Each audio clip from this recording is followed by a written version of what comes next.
Welcome once again to our telecourse for teachers of English. I'm Fanny de Guzman, and I'm your host for this episode on testing listening. In the earlier episodes, you learned that people listen for various purposes: to get information, to critique, analyze, evaluate, or even just to appreciate something listened to.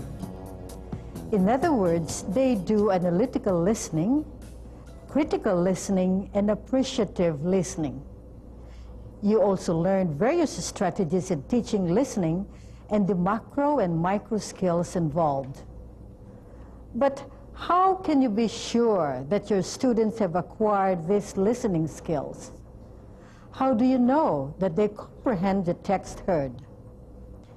In this episode, you will learn how to assess the listening skills of your students by way of observing how listening tests are developed and administered. For purposes of convenience, listening tests have been classified into two types: auditory discrimination tests and auditory comprehension tests. Auditory discrimination tests focus on phoneme discrimination and sensitivity to stress and intonation. Auditory comprehension tests, on the other hand, test the ability to comprehend, analyze, interpret, and synthesize the messages conveyed in texts, such as news reports, lectures, advertisements, and the like. In testing listening, as in testing other language skills, we follow 5 basic steps. First, planning the test. Second, constructing the test items. Third, administering the test. Fourth, scoring the test. And fifth, interpreting the test results.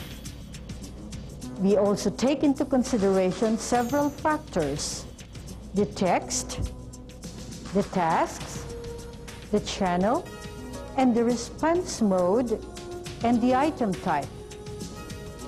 Remember, in a listening test, the pupils listen.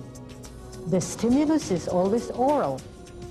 If the stimulus is presented some other way, your test is no longer a listening test. The response, however, may be oral, written, or nonverbal. There are other things to remember when developing and administering listening tests. First, authentic texts should be made use of. As much as possible, they should not be written texts which are just read aloud. Second, test takers should be given information about what they are about to listen to.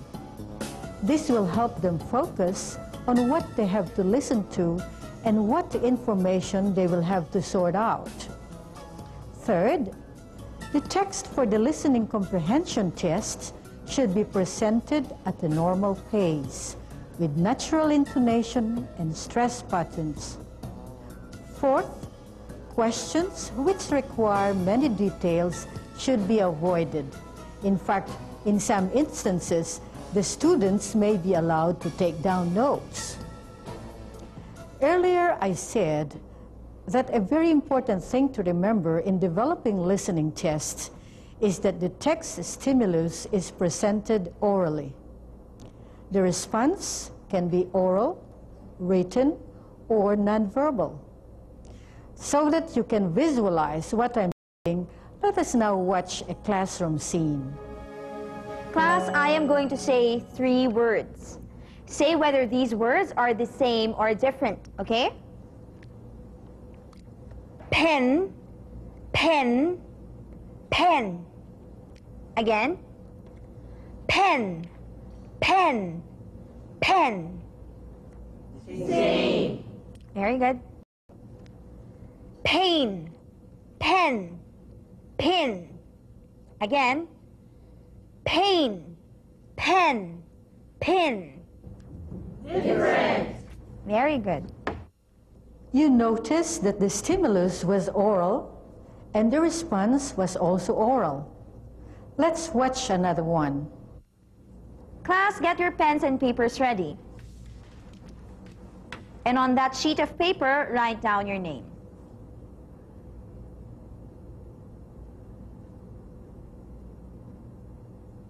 After you have written down your name, write your year after your name.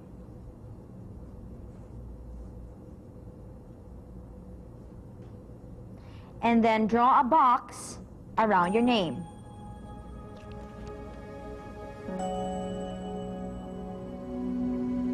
This time, the stimulus was still oral, but the response was written. Now, let us look at an instance where the stimulus is oral, but the response is non-verbal. Kevin, kindly stand up and then run to the door. Go, Kevin! Very good. Now you may go back to your seat.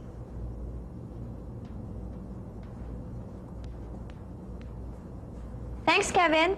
Now, class, what I would like you to do is to stand up and then hop 3 times. Ready? Get set, go! Very good. Now you may sit down. Class, kindly get a piece of paper. Are you ready? Yes, ma'am. Let your neighbor's work, okay? Now make a square from that piece of paper without cutting it.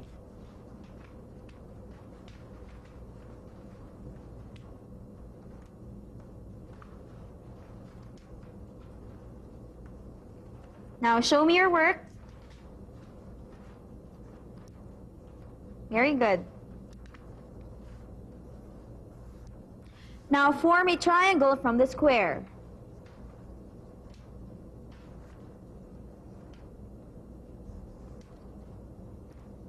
Show me your work. Very good. Many teachers think that listening is difficult to teach or test because of lack of materials. This should not really be a problem since there are many authentic texts which can be taped. News reports, songs, play excerpts, advertisements, lectures, and many others. They do not have to be taped under ideal studio conditions, since in real life we do not always listen in ideal acoustic conditions.